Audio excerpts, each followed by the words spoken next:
Hello friends, आप सभी का स्वागत है अल्फा इंस्टीट्यूट यूट्यूब चैनल में। और आज हम लोग एक नया अध्याय स्टार्ट करने वाले हैं क्लास 11th बायोलॉजी के लिए। ठीक है, तो आज का जो न्यू चैप्टर है वो है जैविक अणु। ठीक है, हम लोग क्या स्टडी करेंगे, जैविक अणु जो चैप्टर है ये स्टार्ट करने वाले हैं। इसमें से आज हम लोग एक टॉपिक डिस्कस करेंगे, कार्बोहाइड्रेट। ठीक है, तो आइए आज न्यू चैप्टर स्टार्ट करते हैं, जैविक अणु। ठीक है, तो सबसे पहले बात कर लेते हैं कि जैविक अणु क्या होता है। जैविक अणु, देखिए जैविक अणु को बायोमॉलिक्यूल्स कहा जाता है। क्या कहा जाता है, बायोमॉलिक्यूल्स। ठीक है, इसका मतलब ये है ऐसे अणु जो कहाँ पे जीवों में या कोशिकाओं में पाए जाते हैं या जो उपापचय क्रियाओं में क्या करते हैं, भाग लेते हैं, उन्हीं को क्या कहते हैं, जैविक अणु कहते हैं। ठीक है, देखिए जो कोशिका होते हैं, जीवधारी होते हैं, उनके शरीर में क्या होती हैं, उपापचय क्रियाएं होती हैं।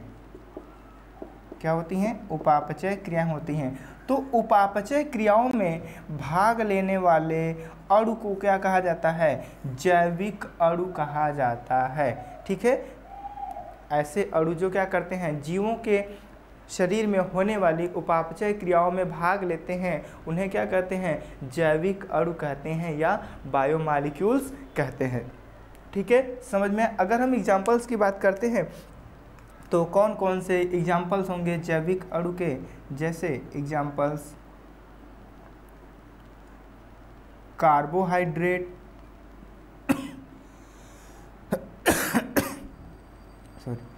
प्रोटीन,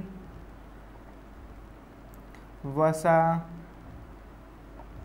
न्यूक्लिक अम्ल अर्थात डीएनए, आरएनए, ठीक है, अमीनो अम्ल।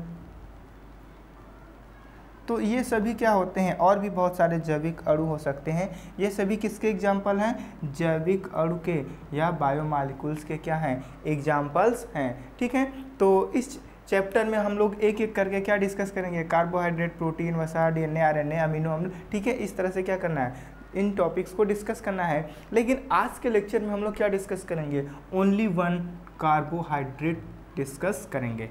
ठीक है, क्या डिस्कस करेंगे, कार्बोहाइड्रेट क्या होता है, इसकी संरचना कैसी होती है, इसका सूत्र क्या होता है, इसके कार्य क्या होते हैं। ठीक है, तो आइए स्टार्ट किया जाए। स्टार्ट करते हैं, कार्बोहाइड्रेट क्या होता है। ठीक है,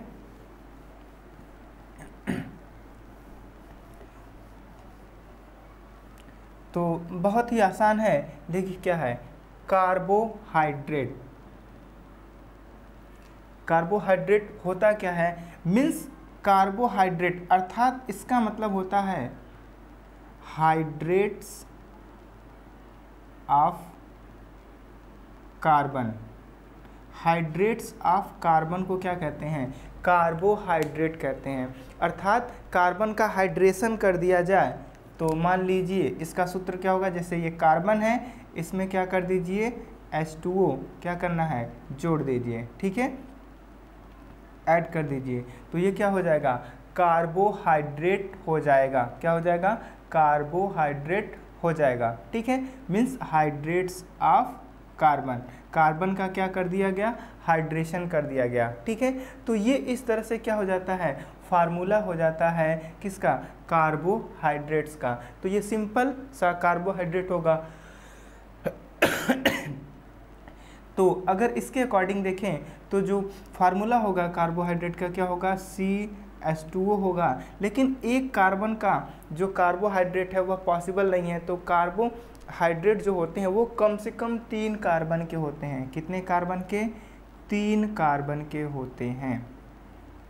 ठीक है, तो अब इस तरह से अगर हम फार्मूले की बात करते हैं तो मान लीजिए यहाँ पे 3 होगा, तो यहाँ पर भी क्या हो जाएगा, 3, फिर यहाँ पर भी 3, मल्टीप्लाई करेंगे तो फार्मूला बन जाएगा। तो अगर यहाँ पे हम संख्या क्या कर सकते हैं, निश्चित नहीं रखते हैं। ठीक है, तो कार्बोहाइड्रेट का फार्मूला क्या हो जाएगा, या तो ये आप कह सकते हैं, या सिंपली क्या हो जाएगा,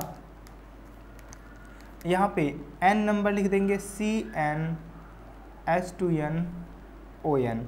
this is the formula of carbohydrate. यह क्या है, कार्बोहाइड्रेट का फार्मूला होता है या सूत्र होता है। और कार्बोहाइड्रेट कम से कम 3 कार्बन का होता है। ठीक है, तो जो सबसे सरल कार्बोहाइड्रेट होता है वह क्या होता है, 3 कार्बन का ग्लिसरॉल होता है। सॉरी क्या होता है, ग्लिसरॉल होता है। ठीक है, समझ में आना। तो ये क्या होते हैं, हाइड्रेट्स ऑफ कार्बन होते हैं। हम चाहें तो दूसरी तरह से क्या कर सकते हैं, कार्बोहाइड्रेट को परिभाषित कर सकते हैं। क्या होता है कार्बोहाइड्रेट, पॉलीहाइड्रोक्सी एल्डिहाइड या कीटोन। क्या होते हैं, एल्डिहाइड या कीटोन होते हैं। और वह क्या है, पॉलीहाइड्रोक्सी है, उसमें बहुत सारा पॉलीहाइड्रोक्सी ग्रुप जुड़ा है। अर्थात एल्डिहाइड मीन्स क्या होगा, CHO ग्रुप को क्या कहते हैं, एल्डिहाइड है, और कीटोन ग्रुप को क्या कहा जाता है, CO ग्रुप। तो इसमें क्या होगा, अगर इसके साथ कौन सा, बहुत सारे OH ग्रुप जुड़े हैं, पॉलीहाइड्रोक्सी, बहुत सारे OH ग्रुप, ठीक है, 2 3 4 5 इस तरह से, तो यह क्या हो जाएगा, एल्डिहाइड का क्या है, पॉलीहाइड्रोक्सी हो सकता है, या कीटोन का क्या हो सकता है, पॉलीहाइड्रोक्सी हो सकता है। तो कार्बोहाइड्रेट क्या होते हैं, पॉलीहाइड्रोक्सी एल्डिहाइड या कीटोन होते हैं। मीन्स एल्डिहाइड होगा या कीटोन होगा जिसमें बहुत सारे क्या जुड़े होंगे, OH ग्रुप जुड़े होते हैं, अर्थात हाइड्रोक्सिल ग्रुप जुड़े होते हैं। तो ये होता है कार्बोहाइड्रेट। और यहाँ पे आप लोगों ने फार्मूला देखा कार्बोहाइड्रेट का, क्या होता है, CnH2nOn होता है। ठीक है, समझ में आया। तो अगर हम एग्जाम्पल्स की बात करते हैं तो बहुत सारे एग्जाम्पल्स इसके होंगे कार्बोहाइड्रेट के, जैसे ग्लूकोज, फ्रक्टोस आदि। तो बहुत सारे कार्बोहाइड्रेट होते हैं। ठीक है ना। आगे हम लोग बात करने वाले हैं कार्बोहाइड्रेट के प्रकार। ठीक है, किसकी बात करेंगे, कार्बोहाइड्रेट के प्रकार की बात करेंगे। और लास्ट में हम लोग डिस्कस करेंगे कि कार्बोहाइड्रेट का क्या क्या कार्य होता है। ठीक है, सबसे पहले हम लोग डिस्कस करेंगे कि कार्बोहाइड्रेट कितने प्रकार के होते हैं। ठीक है, तो इसको रफ किया जाए, कार्बोहाइड्रेट का फार्मूला और कार्बोहाइड्रेट होता क्या है, हो गया। अब आगे हम लोग बात करेंगे कि कार्बोहाइड्रेट कितने प्रकार का होता है।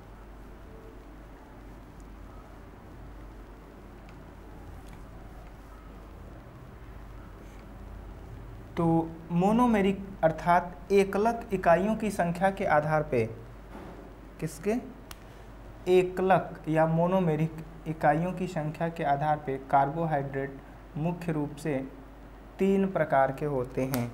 एक होता है मोनोसैकेराइड्स,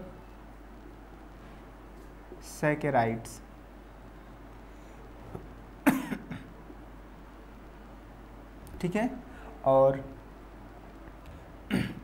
दूसरा होता है ओलिगो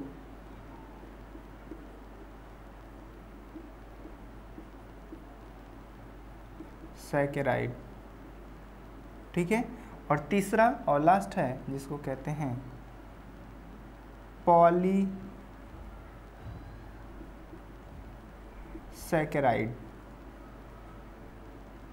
पॉलीसैकेराइड्स। ठीक है, मोनोसैकेराइड, ओलिगोसैकेराइड और पॉलीसैकेराइड। देखिए ये क्या होते हैं, सामान्यतः जो मोनोसैकेराइड होता है इसका जल अपघटन नहीं किया जा सकता। इसका क्या किया, ये छोटे अणु होते हैं। कैसे अणु होते हैं, छोटे अणु होते हैं, और इनका जल अपघटन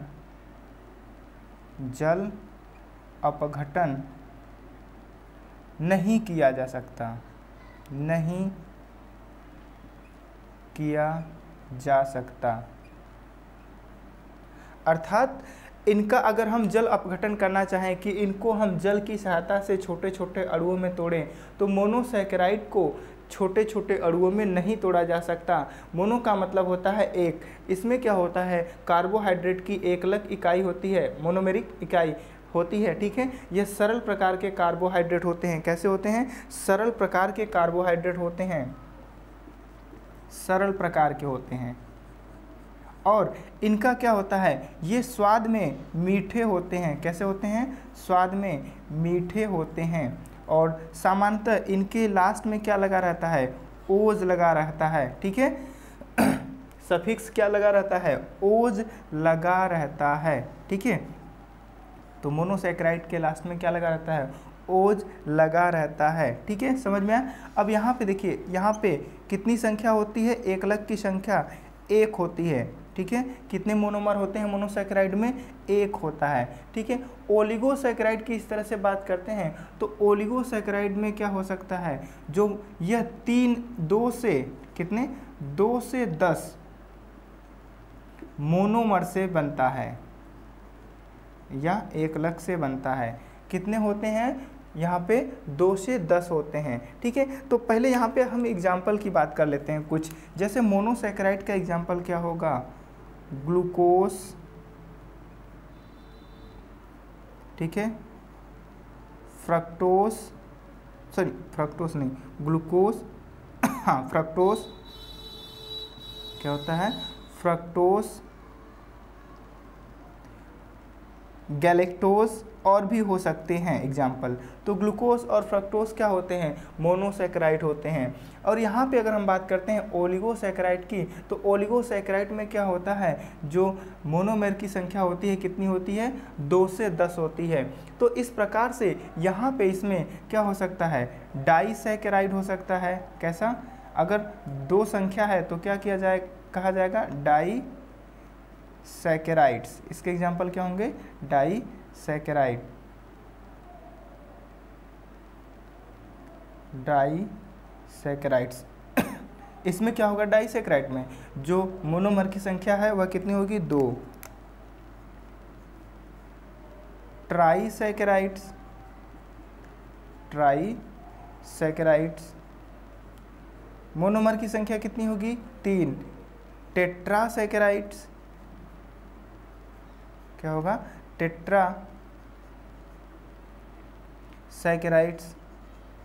मोनोमर की संख्या कितनी हो जाएगी, 4 हो जाएगी, ठीक है। इस तरह से क्या होते हैं, डाइसैकेराइड, ट्राइसैकेराइड, टेट्रा, पेंटा, इस तरह से क्या होते हैं, सैकेराइड होते हैं। और अधिकतम कितना होगा, 10। जब 10 से ज़्यादा हो जाएगा तो क्या होगा, इसे क्या कहते हैं, पॉलीसैकेराइड कहते हैं। तो यहाँ पे क्या होता है, बहुत सारे लगभग 100 से ज़्यादा 1000 अणु क्या होते हैं मोनोमर के आपस में, कम से कम 1000, ठीक है, 100 से ज़्यादा ही मोनोमर क्या होते हैं, जुड़ करके क्या बनाते हैं, पॉलीसैकेराइड बनाते हैं। पॉली का मतलब होता है बहुलक, बहुत सारे। तो यहाँ पे मोनोमर की संख्या क्या होती है, बहुत अधिक होती है, कम से कम 100 से ही ज़्यादा होती है, ठीक है। 1000 10,000 तक हो सकती है, ठीक है। एग्जाम्पल्स की अगर हम बात करते हैं तो यहाँ पे देखिए डाइसैकेराइड का एग्जाम्पल देख लीजिए। डाइसैकेराइड्स के एग्जाम्पल होंगे, बहुत सारे एग्जाम्पल्स होंगे।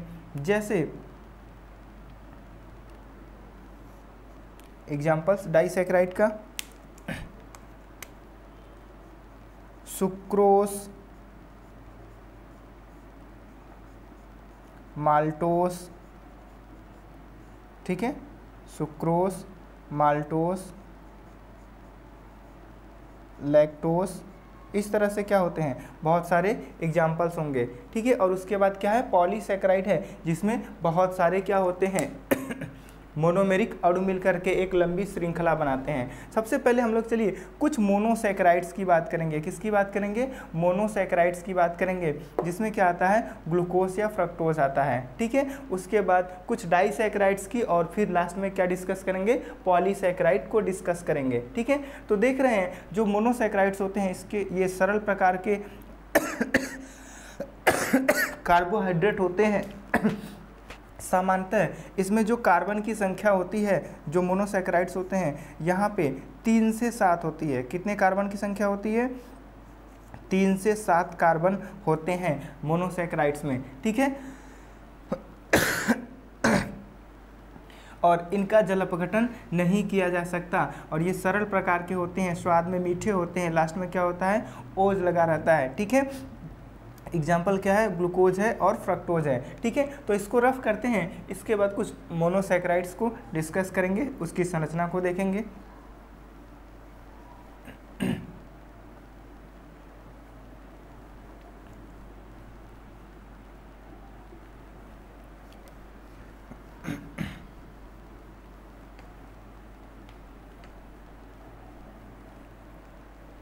ठीक है। तो हम लोग मोनोसैकेराइड्स की बात कर रहे हैं, किसकी? मोनोसैकेराइड्स, ठीक है। अब इसमें एग्जाम्पल्स की बात करेंगे, सभी पॉइंट्स यहाँ पे डिस्कस हो गए थे। तो इसमें एग्जाम्पल देखिए, जैसे मान लीजिए ग्लूकोज है, क्या है? ग्लूकोज है। तो ग्लूकोज की संरचना हम लोग देखते हैं कैसी होती है। देखिए जो ग्लूकोज होता है ये 6 कार्बन का क्या होता है? 6 कार्बन का अणु होता है या कार्बोहाइड्रेट होता है। कितने कार्बन वाला? 6 कार्बन वाला क्या होता है? कार्बोहाइड्रेट होता है। तो यह क्या होता है? एक प्रकार से हेक्सोज शुगर होती है। कैसा शुगर है? हेक्सोज शुगर होती है या शर्करा होती है, ठीक है। इसमें आप देख सकते हैं ये जो संरचना बनाई गई है, यह किसकी संरचना बनाई गई है? ग्लूकोज की संरचना बनाई गई है। सामान्यतः जो ग्लूकोज होता है वह चक्रीय श्रृंखला के रूप में पाया जाता है, और यह क्या हो सकता है? एक लीनियर या खुली श्रृंखला के रूप में भी पाया जा सकता है, लेकिन अधिकांशतः ग्लूकोज क्या होता है? चक्रीय श्रृंखला के रूप में रहता है। तो देखिए यहाँ पे क्या होता है? बीच में ऑक्सीजन होता है यहाँ पे, और 1 2 3 4 5 और ये 6 कार्बन होते हैं, ठीक है। ये ग्लूकोज की चक्रीय श्रृंखला है। यहाँ पे दूसरे और तीसरा कार्बन, ये जो है कौन सा कार्बन? तीसरा कार्बन का जो OH ग्रुप है यह ऊपर होता है, प्लेन के ऊपर होता है। बाकी जितने भी हाइड्रोक्सिल ग्रुप हैं वो क्या होते हैं? नीचे होते हैं, प्लेन के या रिंग के क्या होते हैं? नीचे होते हैं। तो ये ग्लूकोज की कौन सी श्रृंखला है? चक्रीय श्रृंखला। अगर हम इसकी खुली श्रृंखला, ओपन चेन स्ट्रक्चर देखना चाहते हैं तो इस तरह से आप क्या कर सकते हैं? ग्लूकोज की खुली हुई या ओपन श्रृंखला बना सकते हैं, ठीक है। देखिए तो ये 6 कार्बन अणु है और ऊपर क्या है? CH2OH ग्रुप है जुड़ा हुआ, पहला, दूसरा, तीसरा। तीसरे कार्बन पे यहाँ पे OH ग्रुप इधर रहता है, बाकी यहाँ पे H H H OH OH OH, ठीक है। और यहाँ पे हो जाएगा आपका OH CH2 CH2OH, ठीक है।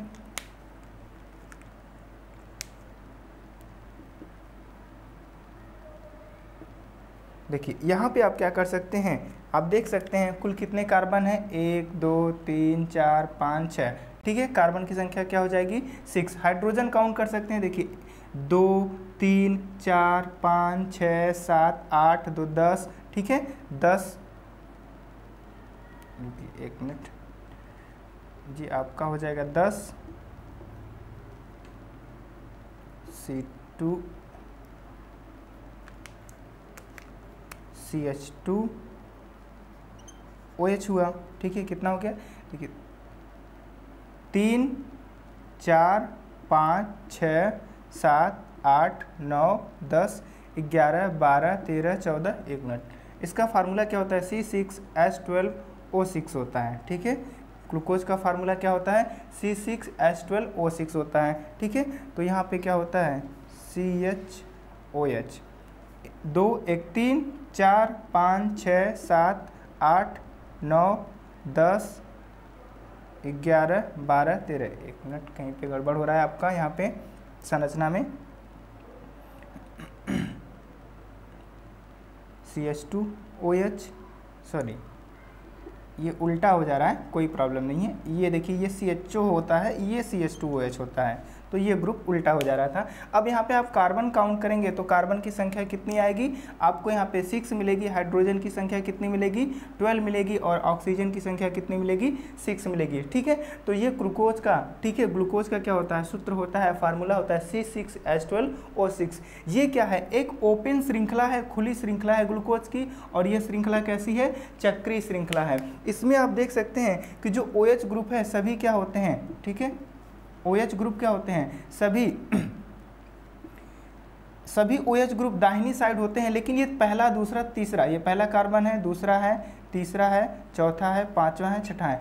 जो देखिए जो तीसरे कार्बन का OH ग्रुप है वह कहाँ पे होता है? लेफ्ट साइड में होता है, बाकी सभी ग्रुप कहाँ होते हैं, राइट साइड में होते हैं। ठीक है, तो ये जो स्ट्रक्चर है देखो ये डी ग्लूकोज का है। यहाँ पे अगर जो नीचे वाला OH ग्रुप होता है अगर वह क्या होता है, राइट साइड में होता है, तो इसलिए इसको कहा जाता है डी ग्लूकोज कहा जाएगा।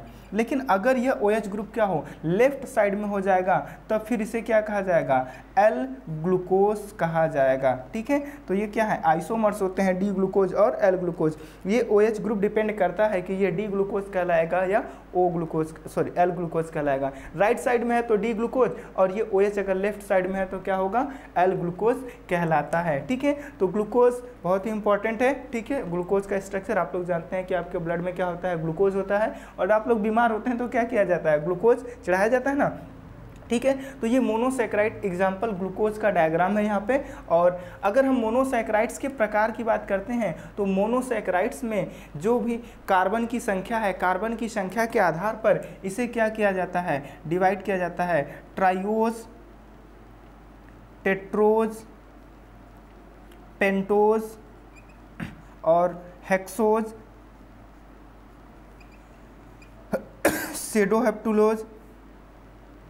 ठीक है, चलिए यहाँ तक देखिए, पेंटोज, ट्राइओज, टेट्रोज, पेंटोज और हेक्सोज, ये क्या हो गई, यहाँ पे जो मोनोमर में कार्बन की संख्या है उसके आधार पे यहाँ पे कार्बन की संख्या 3, कार्बन की संख्या 4, कार्बन की संख्या 5, कार्बन की संख्या कितनी होती है, 6 होती है। इस प्रकार से मोनोसैकेराइड्स को कार्बन की संख्या के आधार पे क्या किया जाता है, वर्गीकृत किया जाता है। ठीक है, ट्राइओज, टेट्रोज, पेंटोज, हेक्सोज। ठीक है, अब यहाँ पे अगर हम सबके एग्जाम्पल्स की बात कर लेते हैं तो देखिए एग्जाम्पल्स क्या होगा।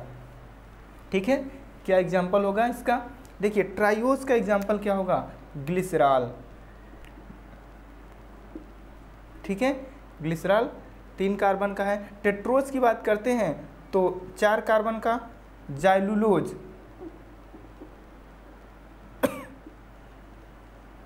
ठीक है, जाइलुलोज या इरिथ्रोज, ये 4 कार्बन के क्या होते हैं, शुगर होते हैं। 5 कार्बन की बात करते हैं तो पेंटोज शुगर होती है जिसको कहते हैं राइबोज। कौन सी शुगर है, राइबोज, 5 कार्बन की शुगर होती है, शर्करा होती है। हेक्सोज की बात करते हैं तो इसमें आता है ग्लूकोज और क्या आएगा, फ्रक्टोज,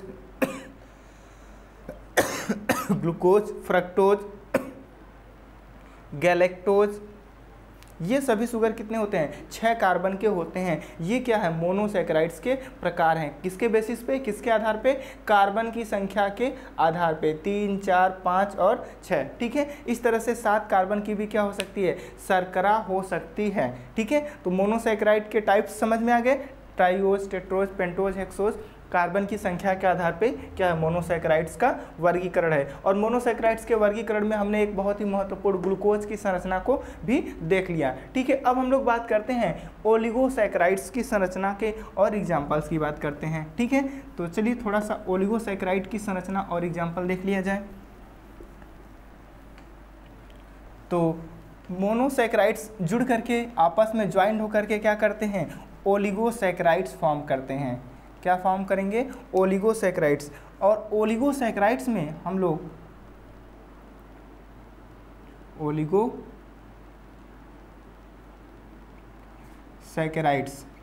देखिए ओलिगोसैकेराइड्स में हम लोग मोस्टली किसकी बात करने वाले हैं, यहाँ पे जो मोनोमर की संख्या होती है कितनी होती है, 2 से 10 होती है। ठीक है, और ओलिगोसैकेराइड्स में हम लोग जो डाइसैकेराइड्स होता है, कौन सा, डाइसैकेराइड्स है, इसकी बात करेंगे। तो डाइसैकेराइड्स में क्या होगी, जो मोनोमर की संख्या है वह कितनी होगी, 2 होती है। ठीक है, तो डाइसैकेराइड्स कैसे होंगे, 2 मोनोमर जुड़ेंगे आपस में। ठीक है, मान लीजिए एक ग्लूकोज है यहाँ पे और एक दूसरा ग्लूकोज है, और ये दोनों आपस में क्या हो जाए, जुड़ जाएं, तो क्या बना देंगे, एक डाइसैकेराइड बनाएंगे। एक ग्लूकोज ये है और दूसरा ग्लूकोज ये है, ये दोनों क्या होते हैं, आपस में ग्लाइकोसिडिक बंध के द्वारा क्या होते हैं, जुड़ जाते हैं। ये कौन सा बंध है, ग्लाइकोसिडिक बॉन्ड। ठीक है, या बंध यह भी ग्लूकोज है, यह भी ग्लूकोज है, तो 2 ग्लूकोज आपस में जुड़ करके क्या बना देते हैं, ग्लूकोज जब दो ग्लूकोज जुड़ते हैं आपस में तो बनाते हैं माल्टोज या माल्टोस, ठीक है। और ये बंध क्या होता है, ग्लाइकोसिडिक बंध होता है। तो मोनोमर जो यूनिट होते हैं कार्बोहाइड्रेट के, वो किस बंधों के द्वारा जुड़ते हैं, ग्लाइकोसिडिक बंधों के द्वारा जुड़ते हैं। और क्या बनाते हैं, ओलिगोसैकेराइड और क्या बनाते हैं, पॉलीसैकेराइड बनाते हैं। जिसमें हम लोग डाइसैकेराइड की बात कर रहे हैं तो डाइसैकेराइड में मोनोमर की संख्या कितनी होगी, 2। अगर इसके एग्जाम्पल की बात करते हैं डाइसैकेराइड का तो माल्टोस, ठीक है, जिसमें हम लोगों ने देखा यह किससे मिलकर बना होता है, ग्लूकोज प्लस ग्लूकोज से मिलकर बना होता है। इसमें क्या होता है, दो ग्लूकोज अणु क्या होते हैं, जुड़े होते हैं। तो जो माल्टोस होता है ये सामान्यतः क्या होता है, जो माल्ट होता है जौ में पाया जाता है, ठीक है। और इसमें 2 ग्लूकोज के यूनिट होते हैं। नेक्स्ट देखिए लैक्टोज। लैक्टोज को मिल्क शुगर कहा जाता है। क्या कहते हैं, मिल्क शुगर कहते हैं, क्योंकि यह कहाँ पे पाया जाता है, मिल्क में पाया जाता है। मिल्क में सबसे अधिक मात्रा में क्या होता है, लैक्टोज होता है, और इसलिए इसको क्या कहते हैं, मिल्क शुगर कहते हैं। और जो लैक्टोज होता है किससे मिलकर बना होता है, ग्लूकोज प्लस इसमें एक होता है गैलेक्टोज। ये 2 मोनोमर क्या होते हैं, मिल करके आपस में क्या बनाते हैं, लैक्टोज बनाते हैं। और माल्टोस में क्या था, दोनों ग्लूकोज थे, और लैक्टोज में क्या है, ग्लूकोज प्लस गैलेक्टोज है। एक तीसरा एग्जाम्पल है सुक्रोज, जिसको आप लोग चीनी के नाम से जानते हैं, सुक्रोज, ठीक है, सुक्रोज, ठीक है, जिसमें ये क्या होता है, डाइसैकेराइड होता है किसका, ये मिलकर बना होता है ग्लूकोज प्लस फ्रक्टोज से। किससे, ग्लूकोज प्लस फ्रक्टोज से मिलकर बना होता है, ठीक है, समझ में आया। तो 2 सुक्रोज, जिसको आप लोग टेबल शुगर कहते हैं, जो शर्करा होती है जो गन्ने में पाई जाती है, सुक्रोज शुगर, ठीक है, ज लिखिए या स लिखिए, दोनों सही है, कोई प्रॉब्लम नहीं है। तो सुक्रोज किससे बना होता है, ग्लूकोज प्लस फ्रक्टोज से बना होता है। ग्लूकोज कैसा कार्बोहाइड्रेट है, एल्डिहाइड ग्रुप वाला कार्बोहाइड्रेट है। फ्रक्टोज कैसा है, कीटोन ग्रुप वाला कार्बोहाइड्रेट होता है, कीटो ग्रुप वाला, ठीक है। तो ये दोनों मिलकर के क्या बनाते हैं, डाइसैकेराइड सुक्रोज बनाते हैं, ठीक है, समझ में। तो ये होता है ओलिगोसैकेराइड। अब हम लोग बात करेंगे पॉलीसैकेराइड्स की, ठीक है, किसकी बात करेंगे, पॉलीसैकेराइड्स के कुछ एग्जांपल्स की बात करेंगे, समझ में आना। सुक्रोज कहाँ पे होता है, सुक्रोज जो गन्ना है गन्ने में मिलता है, और जो लैक्टोज है कहाँ पे मिलता है, मिल्क में मिलता है। माल्टोज जो माल्ट होता है वहाँ पे मिलता है, या जो मक्का होता है मक्के में भी माल्टोज अधिक मात्रा में पाया जाता है, ठीक है। और दूसरे स्थानों पर भी पाए जा सकते हैं, ऐसी बात नहीं है कि जो एग्जाम्पल बता रहा है केवल वहीं पर यह सुक्रोज या माल्टोस या लैक्टोस पाया जाएगा, दूसरे स्थानों पर भी पाए जा सकते हैं, ठीक है। तो ओलिगोसैकेराइड्स के एग्जाम्पल हो गए, और नेक्स्ट हम लोग डिस्कस करेंगे पॉलीसैकेराइड्स।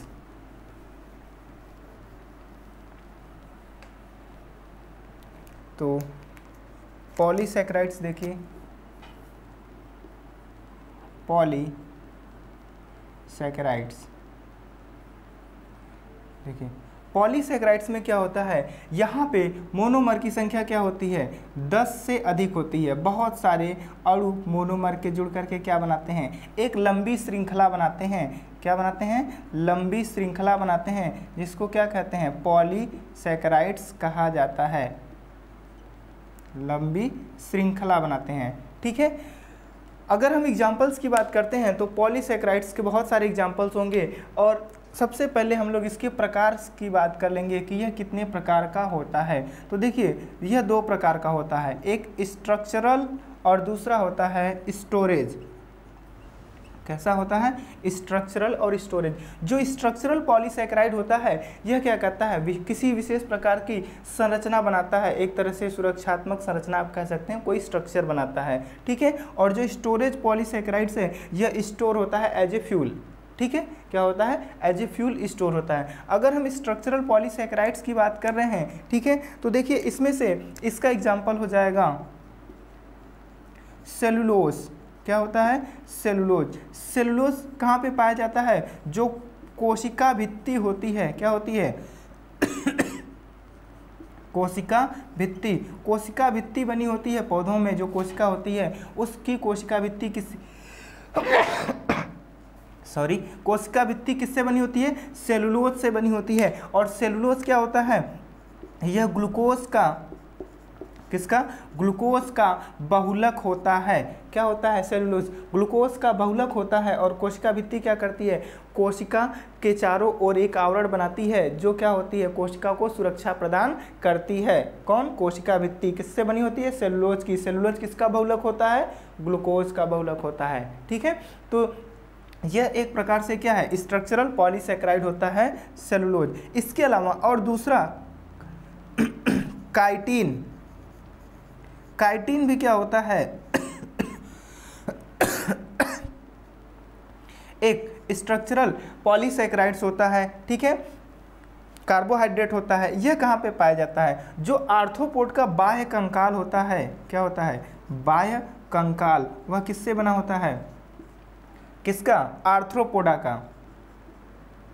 जैसे काकरोच है, ठीक है, तो इसका बाह्य कंकाल किससे बना होता है? काइटिन से बना होता है। या जो कवक होते हैं, कवक की जो कोशिका भित्ति होती है, ठीक है, कवक की कोशिका भित्ति काइटिन से बनी होती है। ठीक है, किससे बनी होती है? काइटिन से बनी होती है। तो जो काइटिन होता है यह भी एक प्रकार का स्ट्रक्चरल पॉलीसेकेराइड है। काइटिन एन एसिटिल ग्लूकोसामिन किससे, किसका पॉलीसेकेराइड होता है? ये ग्लूकोसामिन का पॉलीसेकेराइड होता है। ठीक है, इसका जो मोनोमेरिक यूनिट होता है एक मॉडिफाइड कार्बोहाइड्रेट होता है जिसको ग्लूकोसामिन कहते हैं। तो काइटिन किसका बहुलक होता है? ग्लूकोसामिन का बहुलक होता है। सेलुलोज किसका होता है? ग्लूकोज का बहुलक होता है। तो ये दो एग्जाम्पल हैं किसके? स्ट्रक्चरल पॉलीसेकेराइड्स के। ठीक है, अब नेक्स्ट देखिए स्टोरेज पॉलीसेकेराइड। स्टोरेज पॉलीसेकेराइड में आ जाता है स्टार्च, ठीक है, ग्लाइकोजन, स्टार्च और ग्लाइकोजन, ठीक है, इनुलिन, ये सभी क्या होते हैं? स्टोरेज पॉलीसेकेराइड होते हैं। जो स्टार्च होता है यह पौधों में, कहाँ पे? पौधों में संचित भोज्य पदार्थ होता है। कहाँ पे? पौधों में संचित भोज्य पदार्थ होता है। स्टार्च किससे बना होता है? ग्लूकोज का। किसका? ग्लूकोज का पॉलीसेकेराइड होता है। ठीक है, और किसमें? पौधों में पाया जाता है। ग्लाइकोजन की अगर हम बात करते हैं तो ग्लाइकोजन भी क्या होता है? ग्लूकोज का ही क्या होता है? पॉलीसेकेराइड होता है, लेकिन ये जंतु कोशिका या जंतुओं में क्या होता है? संचित भोज्य पदार्थ होता है। किसमें? जंतुओं में। इनुलिन यह क्या होता है? प्लांट होता है। जैसे आलू जो है, आलू में क्या होता है? इनुलिन पाया जाता है। ठीक है, और यह क्या होता है? एक संचित क्या होता है? भोज्य पदार्थ होता है। ठीक है, इनुलिन। तो यह क्या है? एक स्टोरेज पॉलीसेकेराइड है। इस तरह से विभिन्न प्रकार के क्या होते हैं? पॉलीसेकेराइड्स होते हैं जो क्या करते हैं? संचित भोज्य पदार्थ के रूप में कार्य में आते हैं या क्या होते हैं? कोई संरचना बनाते हैं, सुरक्षात्मक संरचना। ठीक है, अब हम लोग बात कर लेते हैं कार्बोहाइड्रेट के कार्य की, कि कार्बोहाइड्रेट कार्य क्या है। आप लोगों ने अब कार्बोहाइड्रेट पढ़ लिया तो जरूर आप लोगों को समझ में आ रहा होगा कि कार्बोहाइड्रेट कार्य क्या करता है। ठीक है, तो इसको रफ कर देते हैं। इसके बाद कार्य देखिए, क्या कार्य होता है कार्बोहाइड्रेट का और किस तरह से कार्बोहाइड्रेट हमारे जीवन में उपयोग में आते हैं। देखिए, कार्बोहाइड्रेट की अगर हम कार्य की बात करते हैं तो इसका जो सबसे प्रमुख कार्य होता है, कार्बोहाइड्रेट कोशिकीय ईंधन होता है। क्या होता है? कोशिकीय ईंधन की तरह कार्य करता है। ठीक है, तो जो श्वसन क्रिया होती है उसमें मुख्य रूप से जो ईंधन के रूप में प्रयोग किया जाने वाला कार्बोहाइड्रेट होता है वह क्या होता है? ग्लूकोज होता है। ग्लूकोज का क्या किया जाता है? अपघटन किया जाता है। ठीक है, इसका ऑक्सीडेशन किया जाता है जिससे ऊर्जा या एटीपी का निर्माण होता है। ठीक है, कार्बोहाइड्रेट से। इसलिए क्या कहते हैं? कार्बोहाइड्रेट को कोशिकीय ईंधन कहा जाता है, सेलुलर फ्लूइड कहा जाता है। ठीक है, नेक्स्ट क्या कार्य होगा? देखिए, जो कार्बोहाइड्रेट होता है, ठीक है, आप देख रहे हैं क्या कर रहा है? बहुत सारी संरचनाएं बनाता है। जैसे कोशिका भित्ति बनाता है। क्या बनाता है? कोशिका भित्ति का निर्माण करता है। कोशिका भित्ति निर्माण करता है। ठीक है ना, तो यह भी एक इसका कार्य हो गया। और क्या होता है? यह संचित भोज्य पदार्थ के रूप में भी रहता है। संचित भोजन के रूप में रहता है, चाहे पौधे हो चाहे जंतु हो। ठीक है, दोनों में क्या होता है? संचित भोजन के रूप में भी रहता है। इसके अलावा अगर हम कार्बोहाइड्रेट की बात करते हैं तो कार्बोहाइड्रेट से हमें बहुत सारे फाइबर्स मिलते हैं। जैसे अगर हम कॉटन की बात करते हैं, ठीक है, कॉटन, तो कॉटन भी क्या होता है, ये कार्बोहाइड्रेट का ही फाइबर होता है, ठीक है। और इससे क्या होता है, इससे हमारे कपड़े बनते हैं। और बहुत सारे सीड्स होते हैं, जैसे राइस है, ठीक है, इसमें क्या होता है, कार्बोहाइड्रेट अधिक मात्रा में होता है। तो ये हमारे भोजन में सबसे अधिक मात्रा में क्या होता है, कार्बोहाइड्रेट होता है। भोजन में क्या होता है, सबसे अधिक मात्रा में कार्बोहाइड्रेट होता है, कार्बोहाइड्रेट्स होता है, ठीक है। तो जो हम लोग रोटी खाते हैं, चावल खाते हैं, उसमें क्या मिलता है हमको, कार्बोहाइड्रेट मिलता है, ठीक है। हमारी कोशिका में जो सबसे महत्वपूर्ण पदार्थ होता है डीएनए और आरएनए, क्या होता है, डीएनए और आरएनए, जो कि आनुवंशिक पदार्थ होते हैं। तो ये डीएनए और आरएनए के निर्माण के लिए यहाँ पे एक शर्करा की ज़रूरत होती है, जिसको